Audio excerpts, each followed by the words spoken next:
Po mga kananay, ah, umaga dito sa amin, pero parang papunta na sa tanghali. Kamusta po kayo dyan? Dito po ako sa area ni Sister Mary. Yun, bisita naman po ako sa kanyang mga pananim dito. Ang daming tanim niya. Yun mga kananay.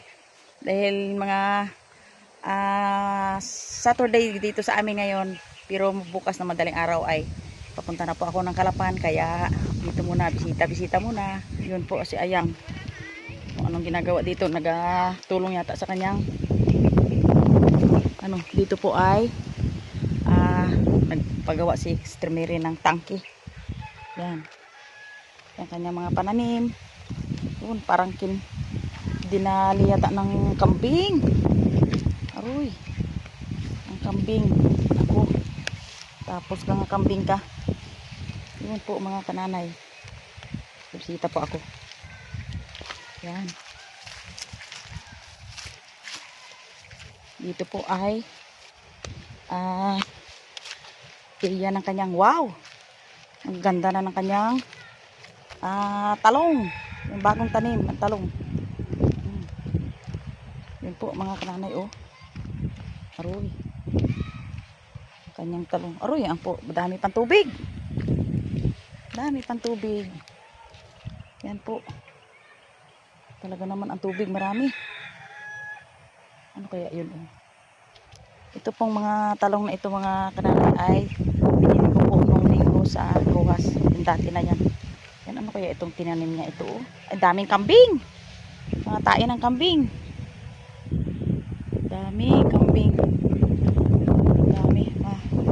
Matubig pala dito.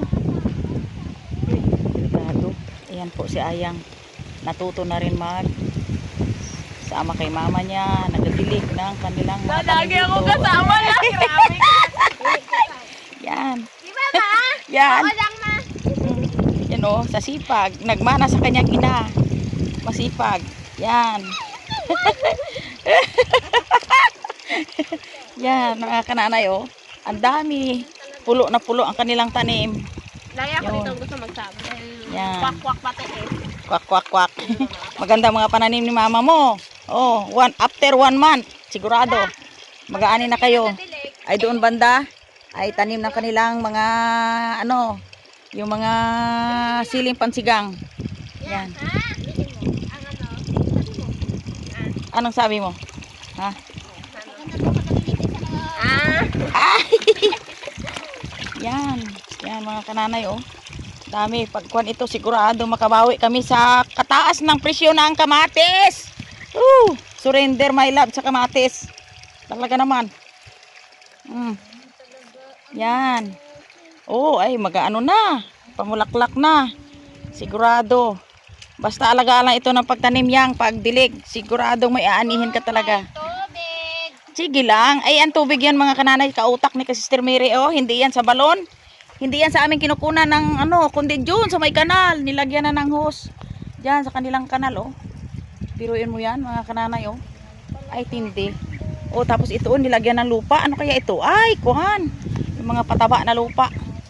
Yan. Basta ang taong masipag at matalino, siguradong aangat ang buhay. Yan. Aangat talaga yan ang buhay. Yan, oh. Ay, biruin mo. Una mag-angat. Mga kananay, mga alas 10 na mahigit, hindi pa sila nakalmusal. Nako, surrender my love yan. Yan. Biruin mo yan, oh. Talaga, ang dami, eh. Ilang puno lang ito na kamatis, sigurado. Lagyan ng mga organic na pataba. Aani kayo ng marami. Yan ang gusto ko yan sa iyo. Yan, basta't masipag talaga. Hindi talaga. Kailanman hindi talaga magugutom. Bakit natako na kagid, na hinayang? Ay, ako'y nahinayang din eh. Pero mo kinulong nyo ang pato tapos hindi pa kainin. Ay, nako. Yan ang problema, ang kalakalimutan. Ay, nakakamalas kaya yan. Ang hayop ay kulungin mo. Yan. Ay, bakit yan natumba na? Natumba na kasi. Aroy. Yan, natumba. Ay, nagapamulaklak na, Mik. Yan. Kakasang hangin. Hangin? Ay, dapat yan Sayang, Mik, oh. Kaya dinagyan hanggang sa Sige yang. Saan banda? Ayan po mga kananay, dito naman si Ayang magdilig sa kanyang sili. Yung siling pansigang. Parang natumba yata yung isa na yun yang. Oh, sayang. Hindi, ayusin mo. Yan, sayang oh. Yan. Tulong tayo ng... Ha? Putol na baga? Ano sayang? Yai lang. Huwag mo bunutin. Baka may ano pa yan. Ayos ah. Putol na dito. Konti na lang ang nagahugit. Ah, sige lang. Dapat ito ilinisan talaga. Ito para... Oh, ang tubig na galing sa kanal ay labas-pasok sa lahat ng area. Oh, yun oh. Bagong tanim na naman ang gabi. Kaya pala si kasister ay biglang nawawala doon sa kanilang bahay. Dito siya nakatutok sa kanyang mga pananim. Yun.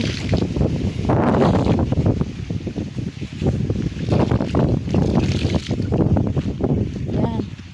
Ang daming mga tanim. Daming mga tanim. Dapat ito isa-isa talagang gamasan oh.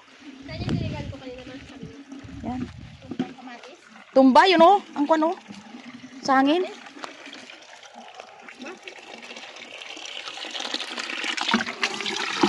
Ang maganda lang ito ngayon dito ay may tubig. Sa ilang araw ito mga kananay, mag-ano na ito.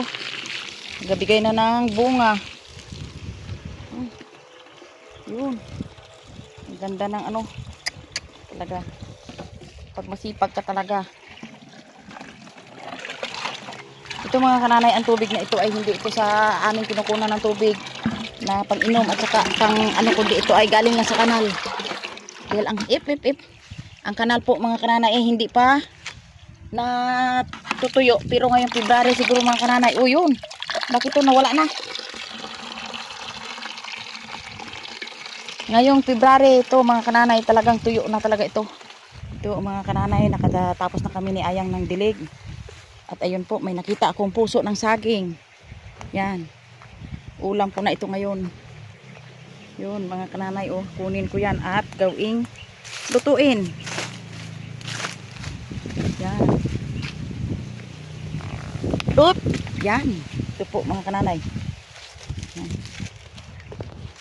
Mga kananay, yung ibang tanim dito ni Sister Mary oh.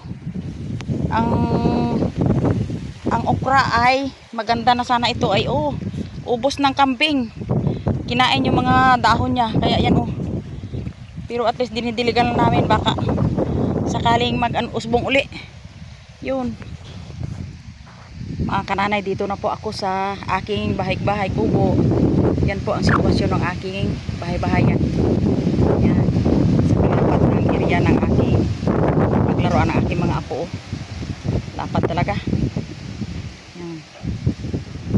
Takoy. Pupunta na dyan sa aking kubo.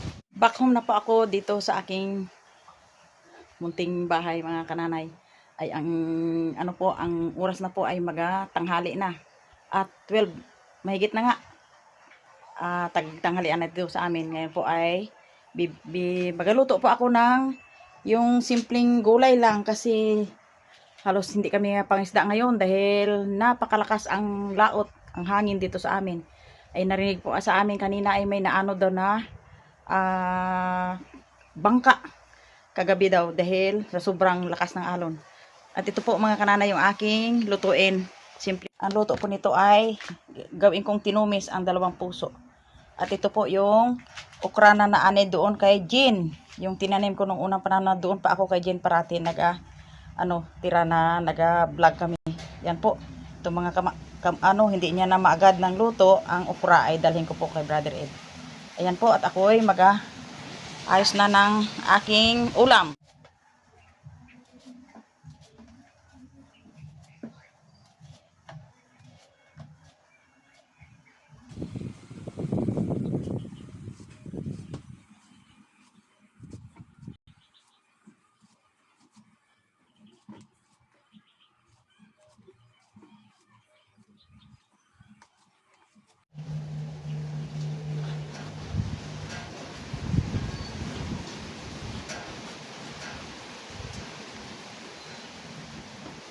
Ito na po mga kananay yung aking puso. Puso-pusuan at aking lamasin. Yun.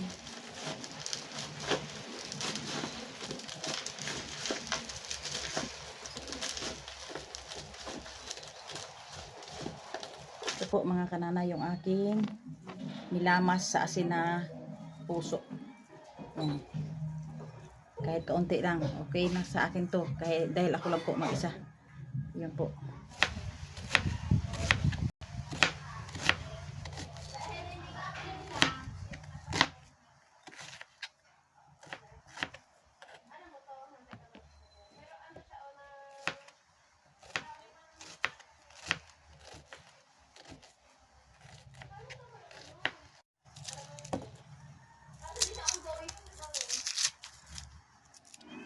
Ito po ang kailangan ng ating paglulutuan. Lagyan natin ang mantika. Ay, hayahay ka kumain. Ha? Hangin. Lagyan natin ang sibuyas.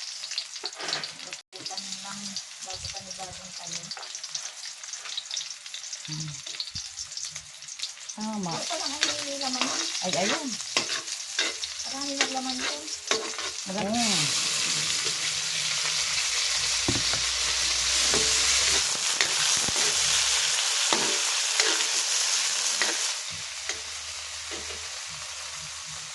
Tapos ilagay natin yung puso na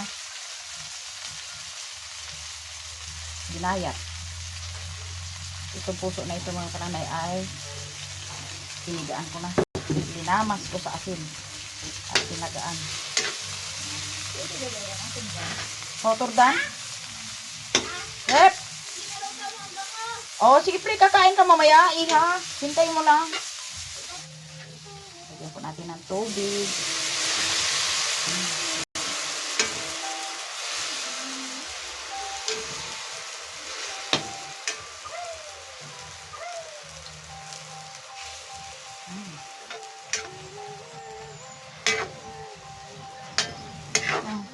Takpan muna natin.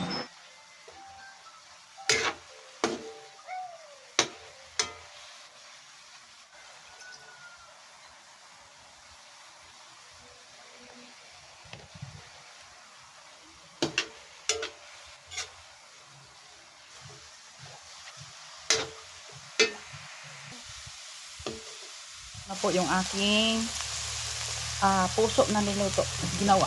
Tinumis po ang tawag nito sa amin. Yan. Aywan sa inyo mga kanamin. Yan. Po. Parang karne. Yan. At ito'y luto na. At ako'y kakain na po.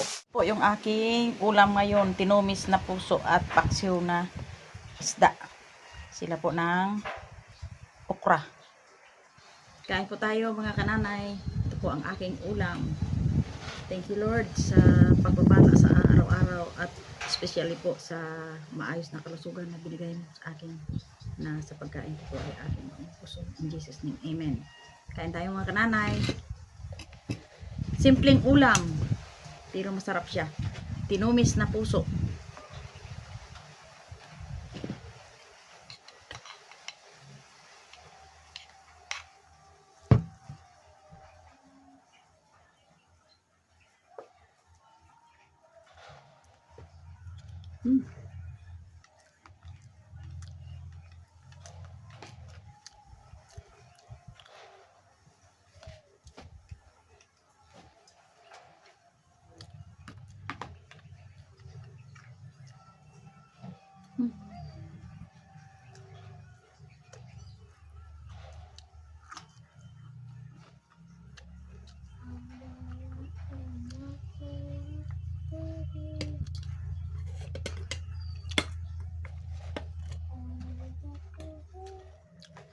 May paksi din po ako mga kananay na isda na yung pinalabatan namin ni Eric.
tuloy po ang kain. Salamat po sa inyong panonood, sa aking lahat ng mga viewers, mga kaibigan, at lahat ng mga nag-subscribe sa aking channel.